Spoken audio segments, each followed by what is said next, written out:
Greetings. Welcome to Passion and Profits Podcast with your host, Teresa W. Gamble, the founder and CEO of CRPC Consulting and ENT Gamble Enterprises, LLC. This is our What is Your Passion series, part 2 of 4, Creating Value. We hope you have pen and pad ready to write down nuggets about creating value for your passion. At this point, you should have identified your top 3 passions you want to monetize, studied the industry or industries, and created your vision board with a poster board or digitally. So once you've done those things, then we can move on about talking about the value that you need to provide in these 3 top passions. Well, value is where you determine your products and services for your customer. But when determining value, sometimes it can be overwhelmed by a task of true value creation. You need to know, okay, if I bake cakes, it's a hobby that I want to monetize. What value am I providing to the customer? So if you baking cakes and you using your grandmother's recipe, and when you bake it for family at reunions, at church functions, at funeral repasts, and you always get rave reviews or your plate come back clean, the value is the taste that you gave them and delivered to them in the cake that you baked. So it could be your ingredients, the time of day that you baked the cake, because I know my mother was a baker and she always liked to bake early in the morning. She said when the earth is still, where no movement is taking place, so the cake doesn't drop in the oven and it don't come out deformed, and it comes out perfect and it tastes good. So you could be a baker. So that could be the value that you provide based on the response that your customer give you. Then another industry would be landscaping. If you cut grass and lawn all the time and people always calling you for your services because you very neat, you're organized, you take time to edge, you sweep up all the leaves, you get all the dirt and debris out the sidewalk, the driveway, and even in the public streets that run across their homes. Your presentation skills is the value that you're providing for your customer, because you taking time to make sure that if this was my home, what would I want it to look like when I hire someone to cut my grass? Or how would I want my guests to feel after receiving a baked cake from my services? If you're a consultant and you have intellectual property expertise where you can help someone that may take a long time to solve a problem or a situation, you can help them within 15 to 30 minutes, either after listening to them or even if they sharing information of what they've done so far, that you have taken it and innovated to another level. And the results and the values you provide is either they get that contract, they get approved for a loan or a credit limit that they're reaching for, or even a government opportunity to be a subcontractor. That is the value that you're providing, is the services that you're producing.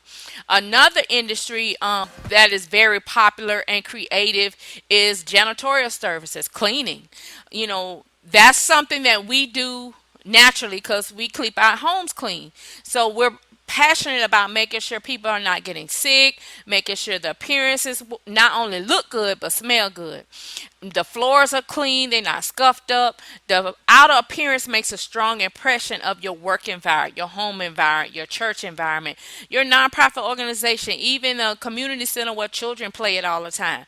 And you're always requested to come back to clean up, to make sure that everything is in point and in place. So the value is you providing is the first impression that you give. So you can be able to create the value necessary.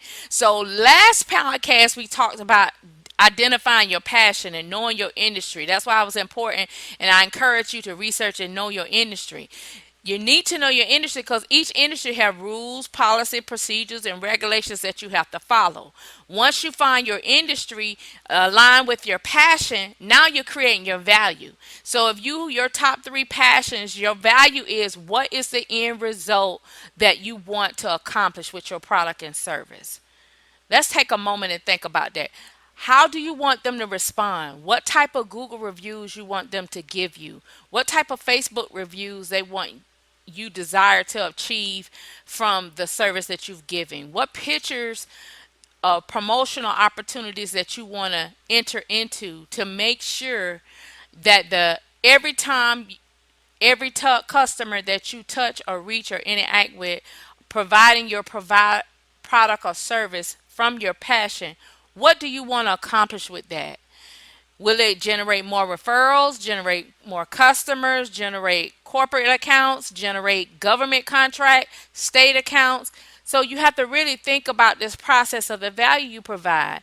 And do you have the skill set, the capacity? The capacity is, can you handle a big demand? Do you have the workforce to help you meet the demand? I'm not just talking about family, because sometimes family will quit on you when you get these big opportunities because they're looking for a big payday.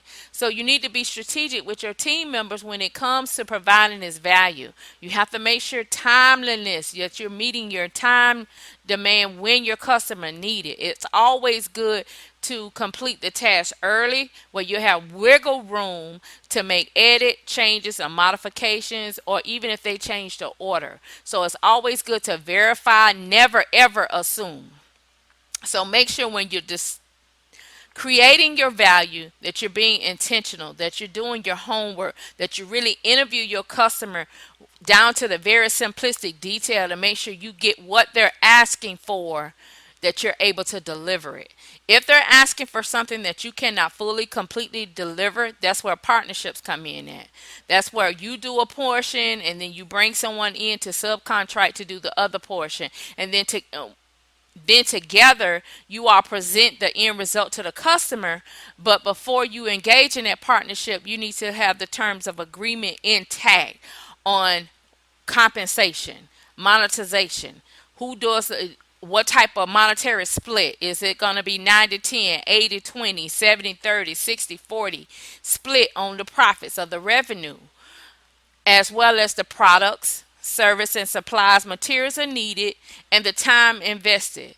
That's another thing with value. When you're doing your pricing, you have to make sure you're not just charging for the end result. You have to charge for your labor, your expertise, your materials and supplies. If you have to subcontract somebody to come in to help you fill that order, you need to take all that into consideration. And of course, your taxes. Yes, you have to pay taxes. You cannot continually to be hustling and want to get 100% of all the profits and don't pay your taxes. Because when you try to go to a lender, again, we said this in the last podcast, that you got to be able to show that you're generating revenue. If you're always taking a loss, then the bank feel like they're gonna take a loss with you because you don't have enough revenue earnings to pay them back. So you have to pay your taxes. You have to report your revenue right to make sure that in the future, as you grow and the demand get great, that you can go and acquire funding to continue to create the value for your customers. So passion is very easy to execute because you do it with no without thinking. You just execute. But when you want to turn it into a business, you want to make it into profits, you want to set it up and you want to do it the right way. You need to make sure you have a lawyer to make sure your legal structure is in place. You want to go over your pricing. That will be your accountant, a business coach, or a business consultant such as myself, to make sure you have your pricing and charging correctly for what you need. Look at the receipts that you spend to just bake one cake or to cut one yard. How much money you have to put out first before you even get paid for rendering the product or service. That needs to be incorporated in your costs. And a lot of time we do not do that because we just looking at the end result, but you're not looking at the preparation that goes into getting to the end result to satisfy that client. So not only we're talking about value for the customer, we talking about value for you as the entrepreneur, the inspired one, the one that's producing and birthing out the product and service of your passion. So you need to make sure that you're charging adequately and efficiently to make sure you're not just breaking even or you're constantly taking a loss. You need to start generating a pattern where you're making a profit. And side note, just in case you want to pursue funding, they look at to see if you can generate at least $10,000 a month in revenue. So you need to make sure you're keeping track of your books. So that's when you need to have your accountant to set up your QuickBooks software where you're reporting all your expenses and your earnings. They have a mobile app, but you also need that professional person to make sure your financial statements are being generated correctly. Things will require in the future as you grow and your demand get great that you need to pursue funding. So back to value. So you need to make sure when you creating value, what is the end result that you want to achieve every time with every customer you encounter. And getting feedback from them is really important, so it helps you know how to improve, how to do it better, how to expose yourself and your services to more customers, more clients. So a survey wouldn't help. Don't go more than 5 questions. Probably a yes or no checkbox or a ranking scale from 1 to 5, 5 being best, 1 being worst. You can either email it to them, text it to them, put it in even in the order when you deliver it, to have them to fill out that quick survey, and ask them to write you a review on your business page, on your social media platforms. That also generates traffic. Google reviews are huge. So that is very important too, important as well to get the ratings. So value really matters. And then you can use those testimonials and those reviews to pitch toward future clients, corporate clients, government contracts. So you can build a traction, TRACTION, record of success of providing value every time while you're working in your passion, because you need to love to learn what you do. So lately, I have been listening to the third largest African American female woman billionaire, which is her name is Miss Olashiwan. I can't say her first name. Her American England they call her Flo, but she's the third richest African American woman. And she gave a lot of nuggets in some of her YouTube videos that I've been watching. And she was talking about passion, how important that you need to do what you love. Because if you don't do what you love, you will not be successful. She made a quote that if you have, what have you, she made a pose a question in one of her videos that I want to put in this podcast for you to, as a takeaway for you to think about. What have you done with resources that the Lord has blessed you with? And that ties in with passion. A lot of times your passion is tied into resources that we've already blessed with in our vicinity, in our reach, in our hands, in our control. What have you done with it? Have you looked into it to see that could be a possible passion to create your profits? She also encouraged about building on challenges, finding different ways to move forward. Then what do you have that can be used before exhausting other options? In other words, look at what you have. Look in your house. Look in your cabinets. Look in your community. Where is there a lack that you have an easy fix or easy solution to, and have the resources to execute it immediately, regardless of how many people you're trying to reach? You start with what you got, according to Bishop Jakes, and then the increase will come. And she also encouraged to borrow ideas from other countries of what they're doing.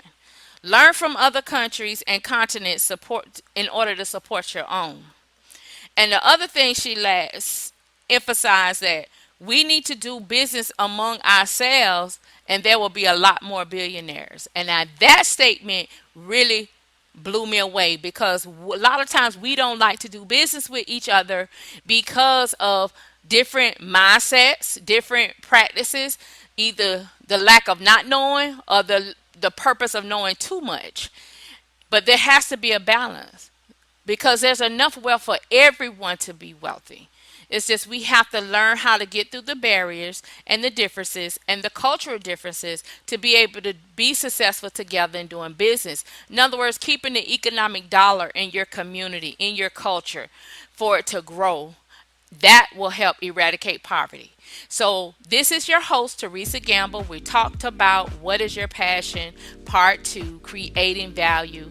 Your value is not getting frustrated. It's just getting everything out your head of what you already have, what you already been blessed with, what you already have in your reach and in your resources, in your arsenal, to be able to turn it into profits. So you should be working on your 3 passions, constantly cultivating. Keep digging in and studying your industry, because there are constantly changes, especially with the government administration and the different departments that they are aligned with. Your vision board, you need to constantly tweak and refine it to be more specific on how you want to provide that value to your customer. What's the end result? How are you going to collect the feedback from them on how to constantly improve and expand? Making sure you're reporting your revenue the right way with an accountant, and making sure that you're negotiating subcontract services when you have a demand that's greater than what you can handle on your own, to create those meaningful relationship partnerships and have an understanding up front on how the monetary compensation will be divided, and how to constantly continue to support each other and to be effective. So this is your host, Teresa Gamble, the founder and CEO of CRPC Consulting and E&T Gamble Enterprises LLC, talking about what is your passion, creating value on our Passion to Profit podcast, episode 2, part 2. What is your value? See you on the next episode.